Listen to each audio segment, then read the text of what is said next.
अस्सलाम वालेकुम दोस्तों, डॉक्टर साजिद आपकी खिदमत में हाज़िर हूँ। जो दोस्त चैनल पे नए हैं उनसे गुजारिश है कि चैनल को सब्सक्राइब कर लें और बेल आइकॉन प्रेस कर लें। दोस्तों, आज का मेरा टॉपिक है एल्प टेबलेट 1 मिलीग्राम। दोस्तों, ये हिल्टन फार्मा की मेडिसिन है। एल्प टेबलेट 0.25, 0.5 और 1 mg तीनों स्ट्रेंथ में मार्केट में अवेलेबल है। एल्प टेबलेट जो है इसके अंदर एल्प्राजोलाम है। आज जो टेबलेट है 1 mg की टेबलेट डिस्कस कर रहा हूँ मैं आपसे। तो दोस्तों, जहाँ पे 0.25 या 0.5 वाली काम ना करे तो उसके बाद 1 mg की टेबलेट जो है प्रेस्क्राइब की जाती है। अच्छा, डॉक्टर्स जो हैं वो इसकी सवेरिटी देख के पेशेंट की जो कंडीशन है तो ज़्यादा अरसा इस्तेमाल करने से तो इसमें रेजिस्टेंस बढ़ जाती है, जिसकी वजह से डोज़ फिर बढ़ाना पड़ती है।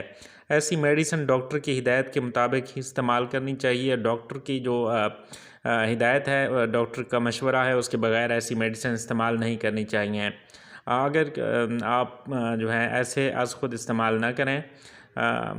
इसके अलावा जो इसकी इंडिकेशंस हैं, जो ट्रीटमेंट जहाँ पे ये इस्तेमाल होती है उसमें एंग्जाइटी हो गई, एंग्जाइटी स्टेट्स हैं, डिप्रेशन है, मूड डिसऑर्डर्स हैं या साइकेट्रिक कंडीशंस हैं जहाँ पे डॉक्टर्स इस टेबलेट को प्रेस्क्राइब करते हैं।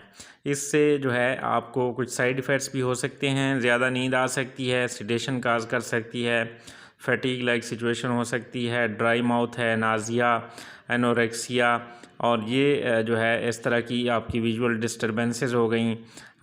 और इसके अलावा जो है हाइपोटेंशन हो गई, टैकीकार्डिया वगैरह, ये इस तरह की आपको नर्वसनेस, ये आपको सिचुएशंस जो हैं वो फ़ील हो सकती हैं।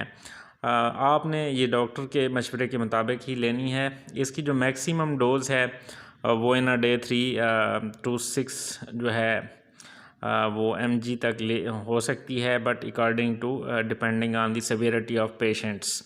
तो इसको जो है वीडियो को लाइक, कमेंट और शेयर करना ना भूलिएगा। शुक्रिया।